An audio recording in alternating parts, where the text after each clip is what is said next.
Bem-vindo aí ao capítulo 4 de Marcos. Esse capítulo é um capítulo diferente, porque o foco de Marcos não está nas ações de Jesus, mas sim nas palavras de Jesus, algo que é bastante raro no seu evangelho. Aliás, os capítulos 4, 7 e 13 são os únicos momentos em que Marcos vai se dedicar às palavras de Jesus, ao invés de se dedicar às ações de Jesus. Agora, antes de nós entrarmos nesse capítulo importante, queria dizer para você pausar o vídeo, investir um tempo de oração, leia o capítulo 4 até o versículo 34, para você se familiarizar com o texto, porque por conta do tempo a gente nem sempre vai ler toda a passagem, ok? O capítulo 4 ele é um capítulo bastante interessante, porque ele contém várias parábolas. E diferente dos outros evangelhos, Marcos ele agrupa essas parábolas em um único capítulo, especificamente essas parábolas agora, no capítulo 4. Então nós temos a parábola do semeador, depois da candeia, depois novamente do semeador ou da colheita e por fim a parábola do grão de mostarda. Então Marcos vai agrupar essas 4 parábolas no mesmo capítulo. E as 3 parábolas que se seguem à parábola do semeador, elas funcionam como que uma explicação ou um destrinchar do que a parábola do semeador vai tratar. E é isso que nós vamos olhar hoje. Agora, antes de entrarmos na palavra, algumas observações que são interessantes aí. Jesus vai por 3 vezes nesse capítulo dar uma advertência para que os seus ouvintes ouçam o conteúdo, prestem atenção no conteúdo. Você vai ver isso no versículo 3, depois no versículo 9 e depois no versículo 24. Sempre que nós ouvimos Jesus falando, nós precisamos atentar para o que ele fala. Não era diferente naquela época e nada mudou hoje. Você e eu precisamos de atenção quando nós estudamos aquilo que Jesus falou. E versículo 2 vai dizer assim: ele lhes ensinava muitas coisas por parábolas. O que era uma parábola? A parábola era basicamente, uma comparação. Um sinônimo de parábola, inclusive, é um provérbio. Então, isso era um método rabínico de ensino, em que se faziam analogias, comparações, de forma que as pessoas pudessem aprender um significado X por meio de um ensinamento diferente de X. Era uma maneira de as pessoas entenderem um ensinamento usando uma outra figura. Okay? Isso era comum dos rabinos e Jesus se fez valer desse mesmo método de ensino para ensinar essas verdades espirituais acerca do reino, como nós vamos ver aqui.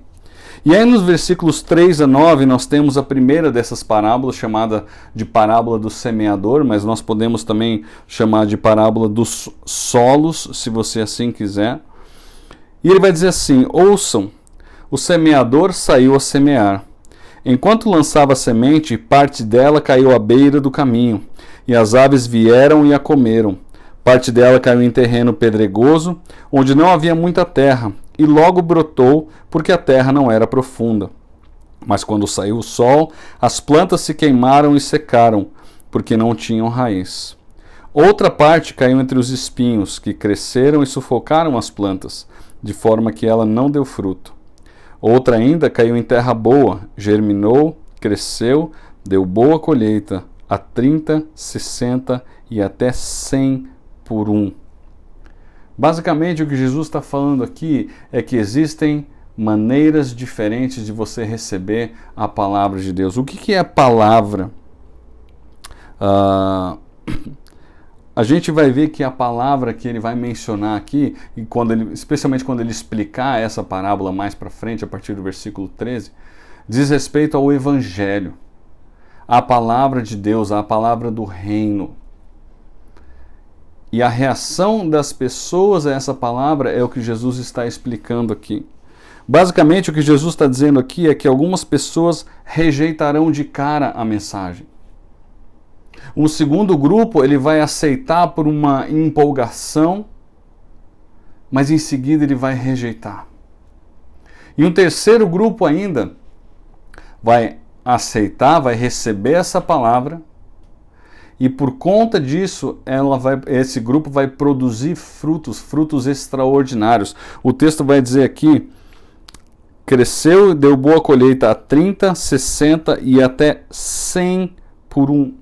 Uma colheita normal era de 8 para 1.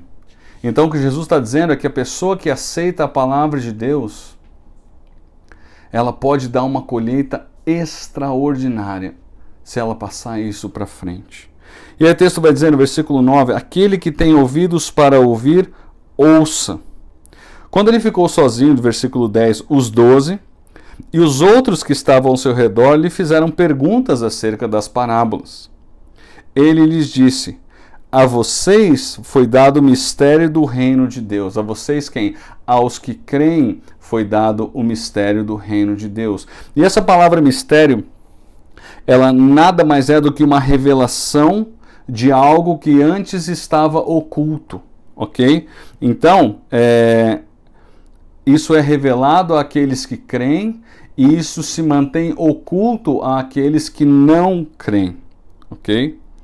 A vocês foi dado o mistério do reino de Deus, mas aos que estão fora, tudo é dito em parábolas, a fim de que...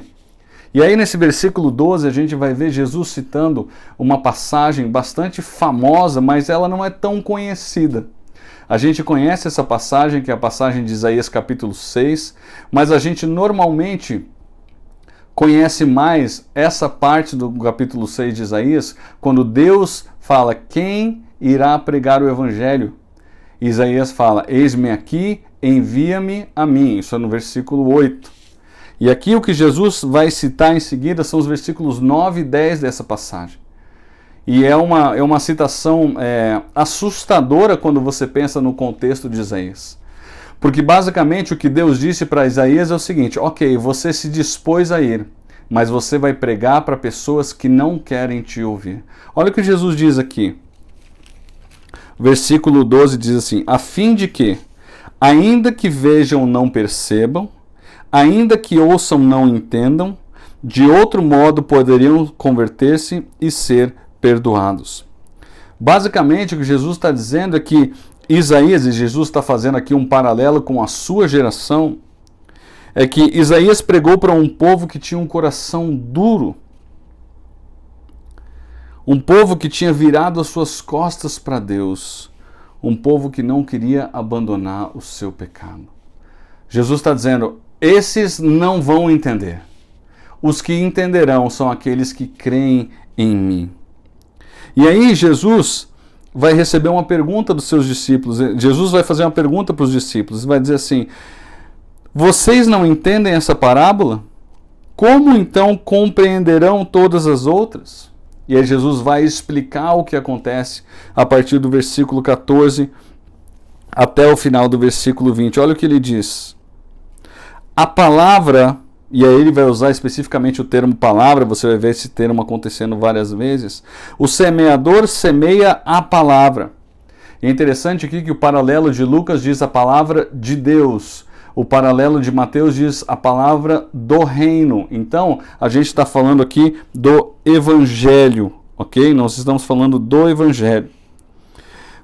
Algumas pessoas são como a semente à beira do caminho, onde a palavra é semeada. Logo que a ouvem, Satanás vem e retira a palavra nelas semeadas. Outras, como a semente lançada em terreno pedregoso, ouvem a palavra e logo a recebem com alegria. Todavia, visto que não têm raiz em si mesmas, permanecem por pouco tempo. Quando surge alguma tribulação ou perseguição por causa da palavra, logo a abandonam. Outras ainda, como a semente lançada entre espinhos, ouvem a palavra, mas quando chegam as preocupações dessa vida, o engano das riquezas e os anseios por outras coisas sufocam a palavra, tornando-a infrutífera. Outras são como a semente lançada em boa terra, ouvem a palavra, aceitam-na e dão uma colheita de 30, 60 e até 100 por um. Basicamente, o que Jesus explicou aqui, o que ele não havia falado no outro momento, é o que acontece para que essas pessoas não ouçam a palavra. Então, em primeiro lugar, ele vai falar ali de Satanás como um inimigo que quer retirar essa palavra que essa pessoa ouviu para que ela não entenda. E Deus dá sim essa permissão para que o diabo faça isso. Depois, a gente vê nos versículos 16 e 17 que algumas pessoas, elas recebem essa palavra, mas por pura empolgação. Não é uma recepção dessa palavra pensada, analisada, mas é algo que é por pura empolgação. E como é por pura empolgação, isso não dura muito tempo. No final do versículo 17, a gente tem um terceiro grupo aí, que é aquele grupo que recebe a palavra, mas quando as dificuldades e as perseguições começam a aparecer, essas pessoas abandonam aquilo que elas ouviram. E o quarto e último grupo é o grupo das pessoas que têm a preocupação da vida, as pessoas que são enganadas pelo desejo das riquezas e as pessoas que são enganadas pelos anseios desse mundo. Essas também recebem a palavra de Deus, mas depois de um tempo elas abandonam por conta dessas preocupações, desses anseios e desses desejos que não são desejos corretos. Por fim, nós temos um grupo que, versículo 20 vai dizer: outras pessoas são como a semente lançada em boa terra. Ouvem a palavra, aceitam-na e dão uma colheita de 30, 60 e até 100 por um. Há uma observação bastante interessante aqui no versículo 20, é que esses três verbos, ouvir, aceitar e dar, ou no caso produzir, depende da versão que você tem aí, eles são verbos no particípio presente do grego. Ou seja, eles significam uma ação contínua. Então, não é que essas pessoas ouvem uma vez. Elas ouvem e querem ouvir mais e mais e mais e mais. Por conta disso, elas recebem cada vez mais revelação de Deus. E por fim, elas produzem cada vez mais fruto. É uma ação contínua, não é algo que para. É uma ação contínua. Então Jesus fecha essa primeira parábola com essa explicação. Mais uma vez lembrando aí que a colheita comum era de 8 para 1. E aqui Jesus está dizendo que pode ser algo extraordinário de até 100 por 1. Uma coisa maravilhosa, sem dúvida. E aí nós temos 3 outras parábolas. A parábola da candeia, da semente e do grão de mostarda. Que basicamente elas servem de uma explicação ou mesmo de um destrinchar um pouco maior daquilo que Jesus falou, então até o versículo 20. A primeira delas, na candeia, só existe em Lucas. Jesus vai dizer assim: quem traz uma candeia para ser colocada debaixo de uma vasilha ou de uma cama, acaso não a coloca num lugar apropriado? É interessante que naquela época existiam pequenos potezinhos com argila, e esses potezinhos eles colocavam um pouco de azeite com um paviozinho, e esse azeite queimava lentamente, e isso servia para iluminar as casas daquela época. Não existia eletricidade como nós temos hoje, obviamente.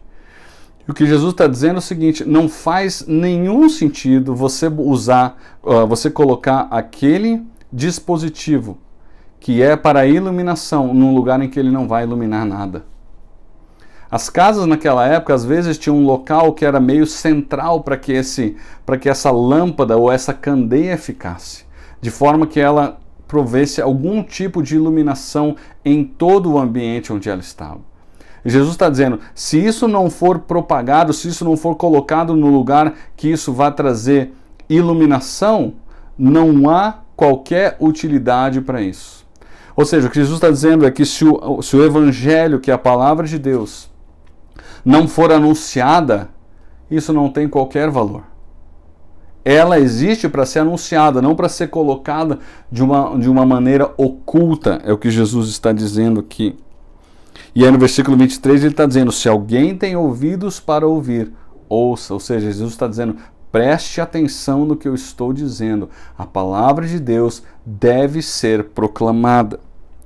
Versículos 24 e 25, considerem atentamente o que vocês estão ouvindo. Mais uma vez, Jesus está falando, preste atenção no que vocês estão ouvindo, no conteúdo que vocês estão ouvindo. Com a medida que medirem, vocês serão medidos e ainda mais lhe acrescentarão.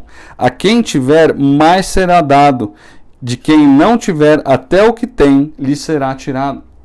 Basicamente, Jesus está reiterando aquilo que ele já havia falado ali no versículo 20, dizendo que a pessoa que quer, quanto mais ela quer de revelação de Deus por meio da palavra de Deus, mais ela vai receber. E aquela pessoa que rejeita, até aquele pouco que ela tem de revelação de Deus, vai ser tirado dela. E aí Jesus vai para uma segunda parábola, vamos dizer assim, de explicação dessa parábola do semeador, que é a parábola da semente. E basicamente o que Jesus vai dizer aqui, que o nosso papel como cristãos é semear apenas. É colocar a semente no solo. E ele vai usar aqui a informação de um homem que lança semente sobre a terra.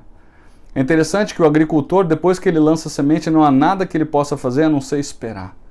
O crescimento, então, quem dá é Deus. Deus que tem o controle sobre esse crescimento. Eu não tenho qualquer controle sobre esse crescimento. Mas eu tenho uma função, em primeiro lugar, de semear. E aí depois ele vai dizer, no versículo 29, logo que o grão fica maduro, o homem lhe passa a foice porque chegou a colheita. Então, Jesus está dizendo, você tem a responsabilidade de semear e quando é o momento certo, você tem a responsabilidade de colher essa semente. Ok? Então, a primeira parábola depois dessa da candeia, ele falou que o evangelho não é algo para ser escondido, nós devemos passar adiante. Depois, na parábola da semente, Jesus vai dizer que eu tenho que semear, mas eu tenho que estar preparado também para colher essa semente. E a terceira delas, que é bastante interessante, a parábola do grão de mostarda, a gente vai ver que Jesus ele vai usar uma analogia para falar a respeito do crescimento extraordinário do cristianismo, algo que nós não temos como dimensionar. E ele vai usar aqui uma figura conhecida ali naquela região, de uma hortaliça chamada mostarda. Ele vai dizer assim, versículo 30, novamente ele disse, com que compararemos o reino de Deus? Que parábola usaremos para descrevê-lo? Obviamente ele sabia, isso era simplesmente uma pergunta, duas perguntas aí para aqueles que o ouviam. Jesus vai dizer, é como um grão de mostarda, que é a menor semente que se planta na terra. Obviamente existem sementes menores do que essa. Jesus está falando num contexto ali daquela região de Israel, daquela época específica, no qual o grão de mostarda era sim um dos menores, se não o menor. E aí, versículo 32, ele vai dizer, no entanto, apesar dela ser a menor semente que se planta na terra, uma vez plantado, o grão de mostarda, né, ele cresce e se torna a maior de todas as hortaliças, com ramos tão grandes que as aves do céu podem abrigar-se à sua sombra. Os estudos mostram que esse pequeno grãozinho de mostarda é capaz de crescer e se tornar uma árvore, vamos dizer assim, de até 4 metros de altura. Então, Jesus está fazendo uma comparação que é bastante interessante. Ele está dizendo, de uma pequena semente, nós não dimensionamos o resultado que pode vir daquilo. Então nós temos 3 parábolas aí explicando a nossa função de semeadores, de pessoas que levam o evangelho de Jesus para outras pessoas. Então na candeia ele está dizendo, a mensagem do evangelho não pode ficar oculta, ela deve ser transmitida para as outras pessoas. Na segunda parábola, a parábola da semente, então ele vai dizer que nós temos essa função de semear, mas nós precisamos estar preparados para colher quando chegar o momento. E a terceira parábola do grão de mostarda, Jesus vai dizer, vocês não dimensionam o que vai acontecer se vocês fizerem a função de vocês. E é fantástico nós pensarmos que hoje eu estou aqui estudando a palavra de Deus com você, fruto do que esses homens fizeram em semear a palavra de Deus. E nós podemos nos regozijar com Deus, nos alegrar com Deus, porque esses homens levaram a sério essa instrução de Jesus Cristo acerca da responsabilidade que eles têm e que nós também temos hoje, de propagar o Evangelho. Eu vou terminar por aqui, nesse estudo, porque o restante do capítulo 4, ele está intimamente ligado ao que vai acontecer no capítulo 5, acerca das revelações de quem é Jesus por meio de milagres. Então eu vou parar aqui no capítulo 4, eu não quero fazer isso muitas vezes, mas eu entendo que, como o capítulo 4 é um capítulo de ensino específico das palavras de Jesus, ele interrompe aqui e nós vamos começar o próximo estudo a partir do versículo 35 do capítulo 4 até o final do capítulo 5. O desafio que você e eu temos a partir do que Jesus fala aqui para os seus discípulos é que o Evangelho é uma coisa muito séria, que não pode ser escondida, precisa ser revelada. Segundo, eu preciso estar atento, depois de revelar o ensino de Jesus, para a colheita. Em terceiro lugar, eu tenho que orar ao Senhor, pedindo que o Senhor faça com que essa colheita seja extremamente abundante e dê resultados maravilhosos no futuro, como o resultado que você e eu hoje somos do que aqueles homens um dia pregaram e ensinaram para outras pessoas.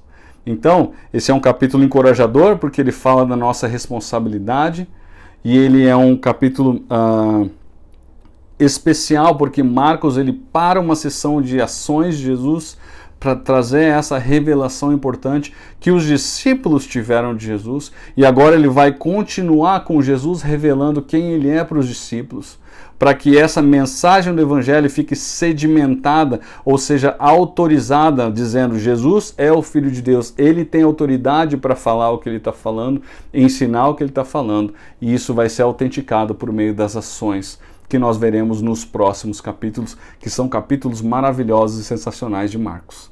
Ok? Que Deus te abençoe e te guarde. Até o capítulo 5 aí, se Deus quiser.